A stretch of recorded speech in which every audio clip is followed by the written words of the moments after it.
Hi, this is moment that keeps repeating in my life. Maybe it's familiar to you too. You're on a train or a bus or sitting in a cafe. The room is full. There's the clatter of cups, the low hum of other people's conversations, the distant buzz of traffic outside. And yet, somehow you feel like you are the only person there in a restaurant.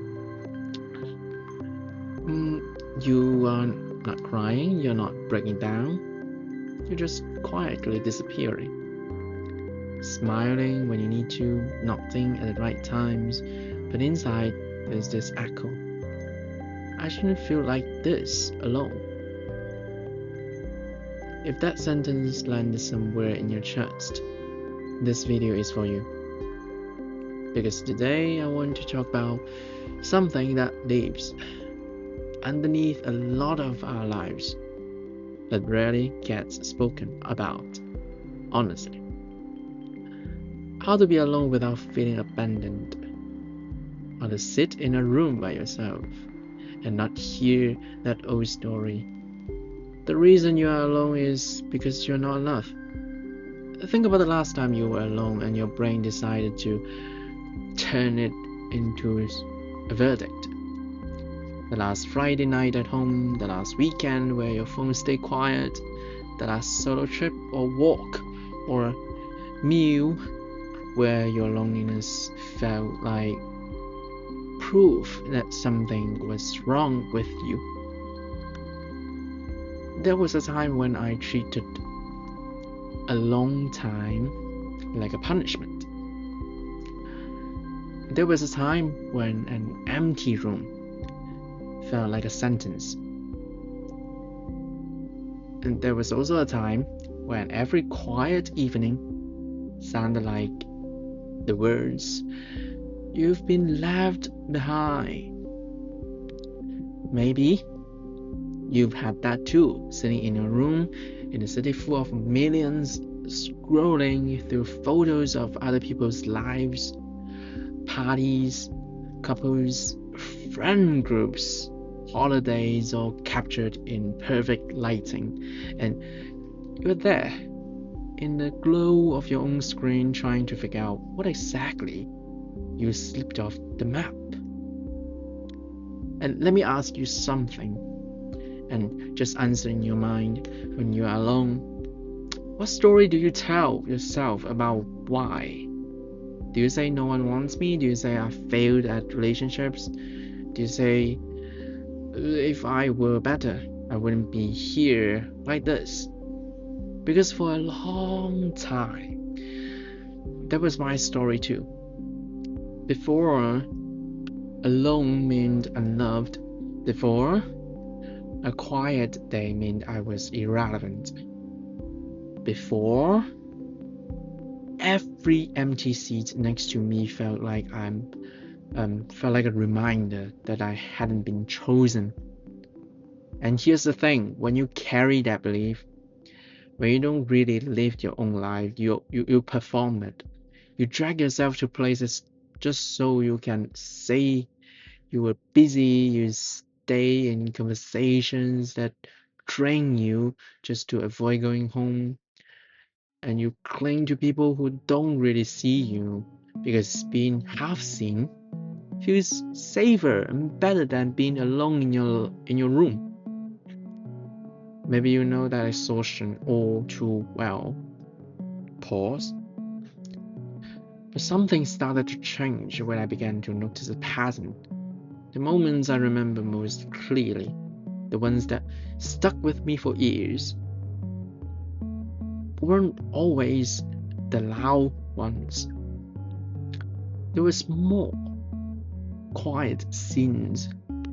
A morning alone in a new city when the streets were still half asleep.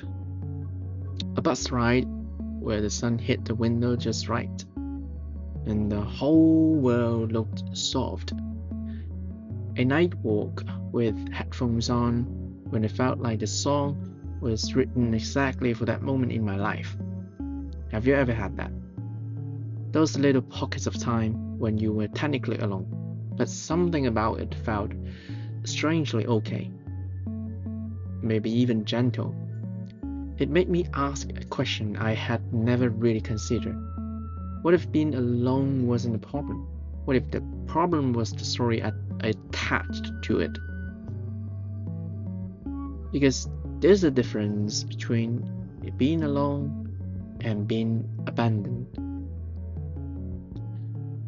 One is a state, the other is a wound. Being alone is a fact. You are in a room by yourself. You're walking down a street without company. You're eating dinner at a table with one plate. Abandonment is a meaning. It's a painful belief that you are not worth staying for, not worth choosing, not worth returning to. And those are not the same thing. Those are not the same thing. Even though for many of us, they feel identical. Pause. Let that sink in.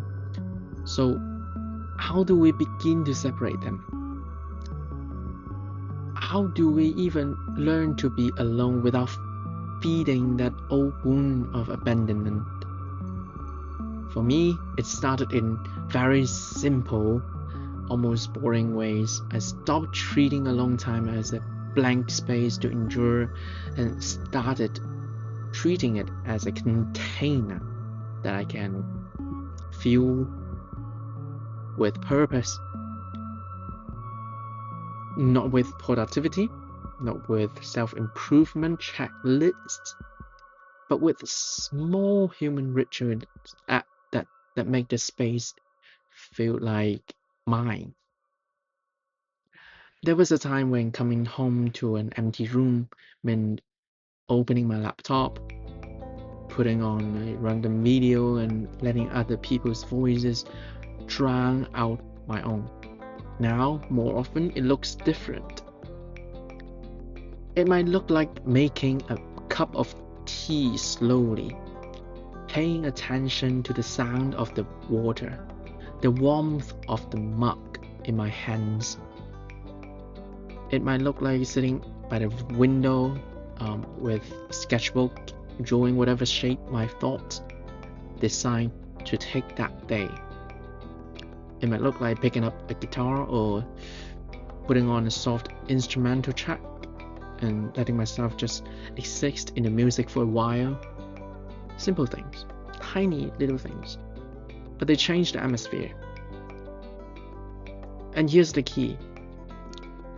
I stopped seeing those moments as what I did because I was alone and started seeing them as what I did for myself.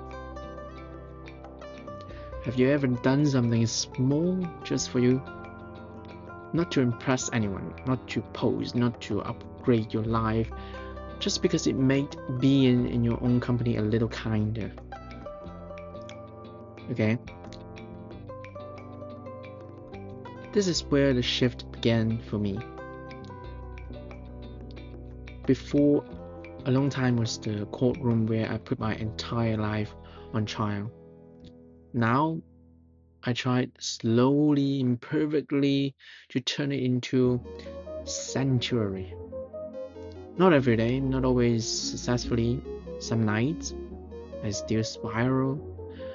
I'm still stuck in my head for a while.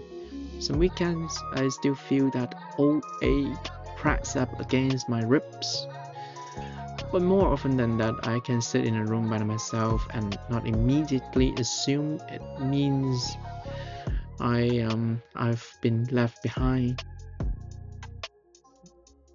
And I want you to try something with me.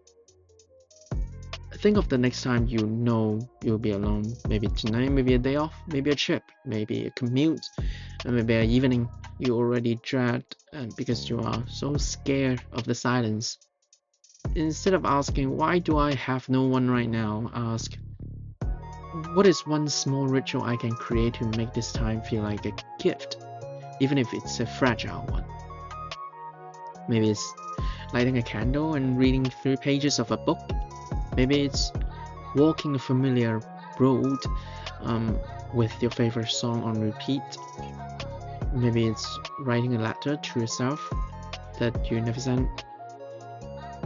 Maybe it's just sitting on the floor, feeling you breathing and admitting out loud,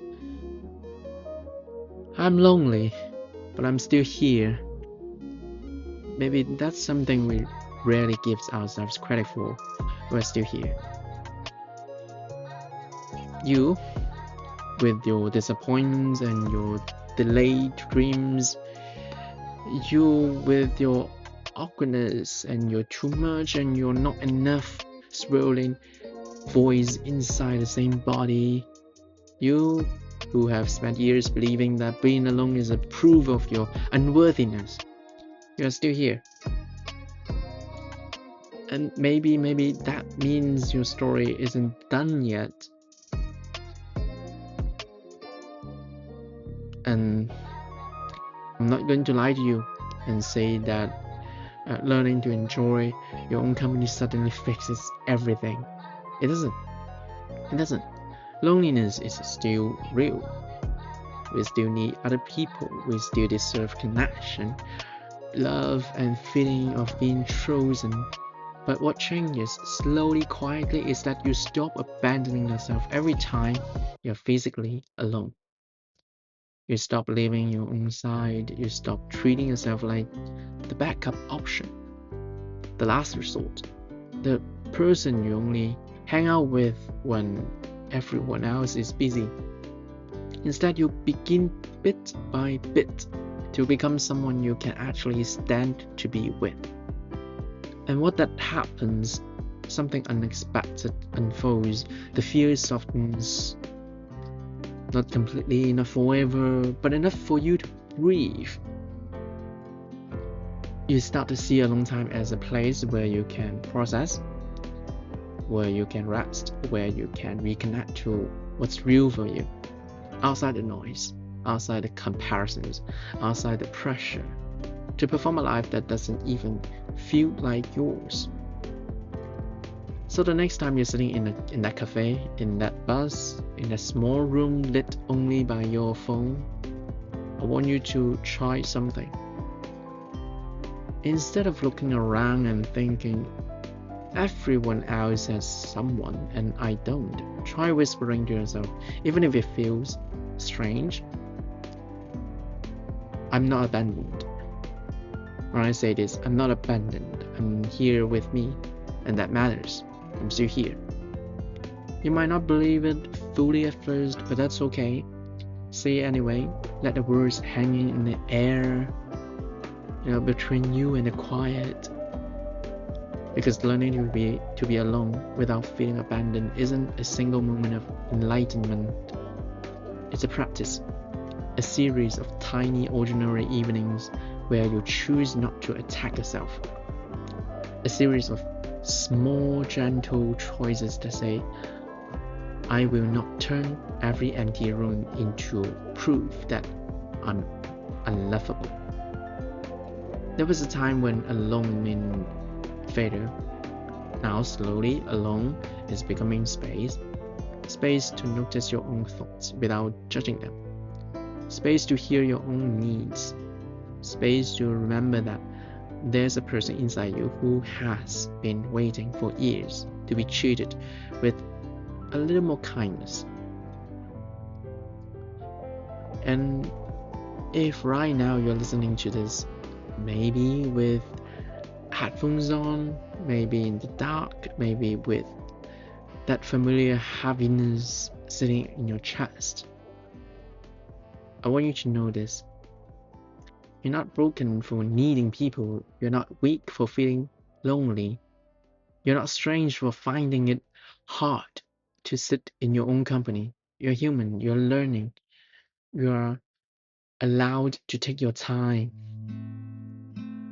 So tonight, when this video ends and the screen goes quiet, try not to rush to feel the silence. Let there be a few seconds where it's just you, the room you are in, and the soft echo of your own breathing. Notice that you're still here. Notice that the world hasn't collapsed because you're alone. Notice that for perhaps the first time in a long time you're not running from yourself. And if that feels even a little bit safer than before, that's progress. And thank you for sharing this moment with me.